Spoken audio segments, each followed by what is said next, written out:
My colors are warm colors. I use a lot of red and earth colors and ochre colors. And I think that is an influence of the landscape where I grew up. There's a saying that every person is the outcome of the scenery where one grew up, and as a painter, this is even more so. I grew up in a mountainous landscape of the Andes Mountains. The wine was an everyday element, and so I'm sure the color of the wine is highly related to my deep reds. The color of the earth is present in my works also. There's also a lot of white, and I think that white is my aspiration. An aspiration for brightness and light, that art will do us good, that it will refresh us, that it will wash our heart of all the worries. And I feel that the color white does this. It gives light.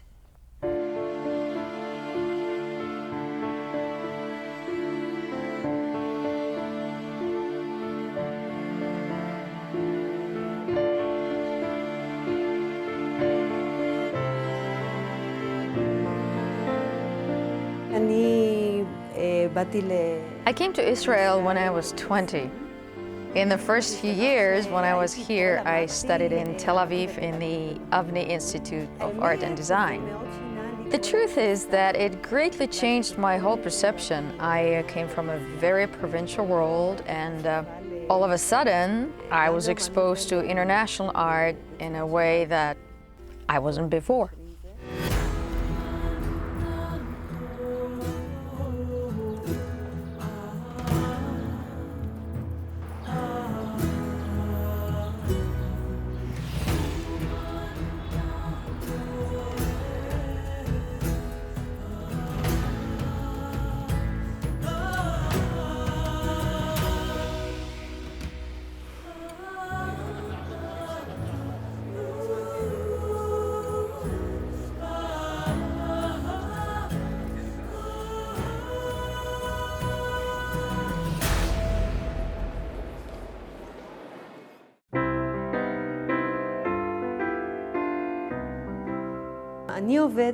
I work with acrylic.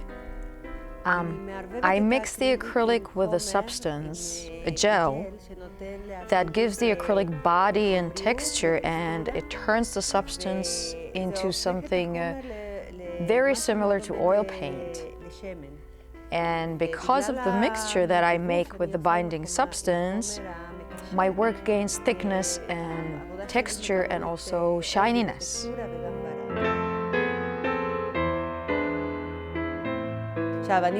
Now, I mostly work with the palette knife, and the palette knife has a few advantages. One of these is that it allows me to work freely, to work with expansive strokes.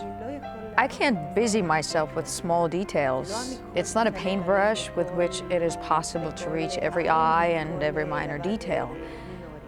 With the palette knife, there's no choice but to work with expansive strokes and to design the shape while working with the knife.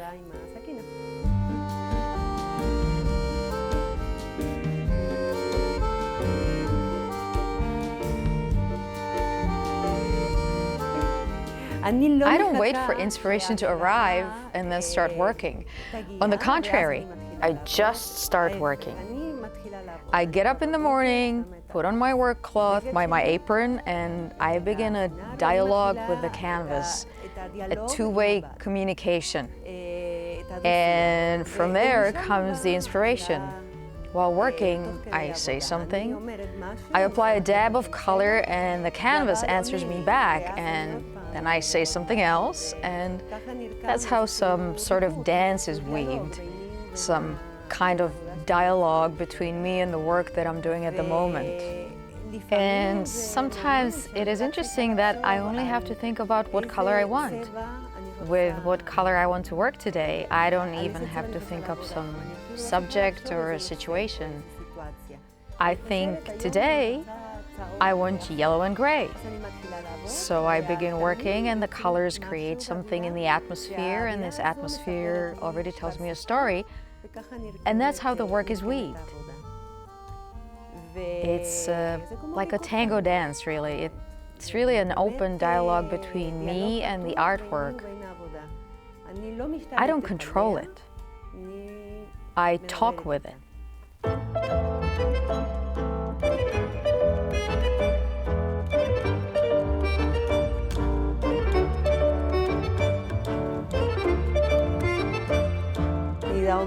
Art is an opportunity to communicate something very personal, very internal of the artist in a language that can be shared.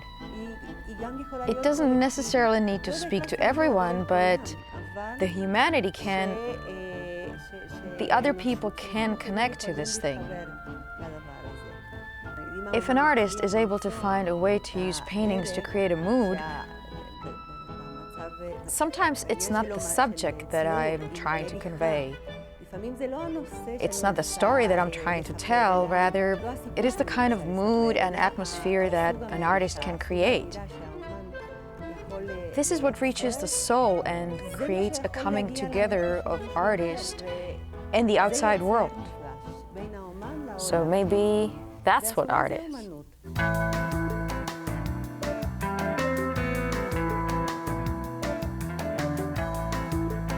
Adriana is successful all around the world. We had shows in New York, Madrid, Milano, Washington, D.C., Spain, in Italy. We just came back from a show in Monaco, and even in the Far East, Singapore, Beijing, Shanghai. And it is amazing. As the market for paintings is getting bigger and bigger, and every year we see an increase in the value of paintings.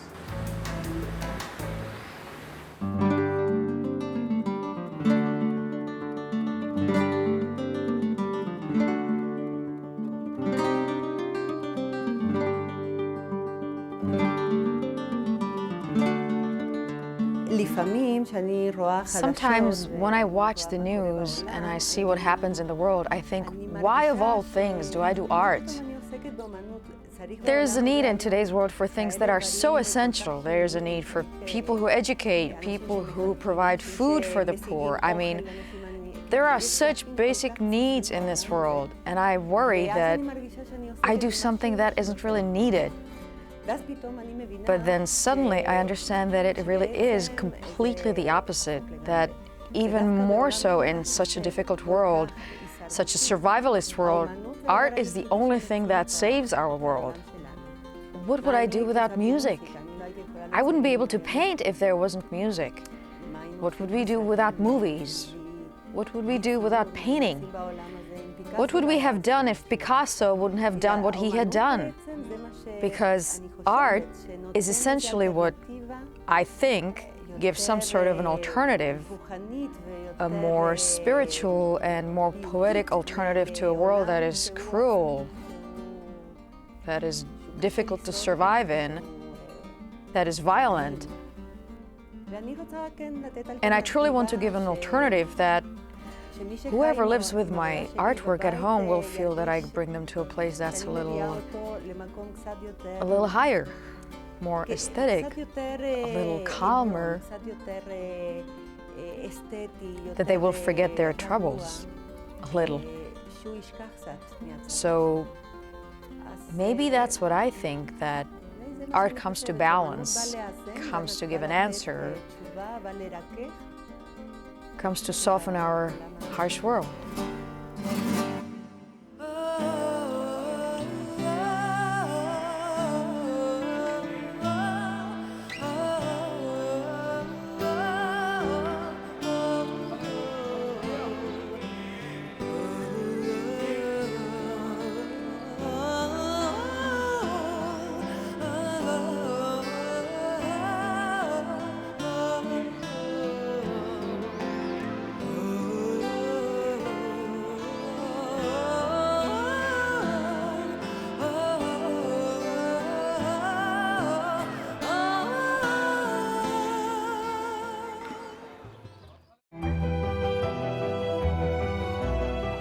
I also use gold leaf that I integrate into the works. The gold itself has several different meanings. First is the spiritual dimension that carries a significance for the city I live in, Jerusalem. This city even has a song that speaks about a Jerusalem of gold. The light here, the sun, is very golden. It's also very yellow, and I had a need to insert the element of gold as a representation of my connection to Jerusalem. Now, there's another element that is the pictorial element that gold gives, another dimension of depth. The moment light touches the artwork, so depending where the light comes from, the gold reacts differently, and it allows for various views of the artwork. Also, I want to say that the essence of gold is an eternal value. It is something that also reminds us of eternal things, things that always have been and that always will be. These are the values that do not die. They also do not change. What emanates from this will cause excitement, because ultimately what I'm searching for is that whoever views the work will have an inspiration of some sort, that it will stir up warmth in their heart.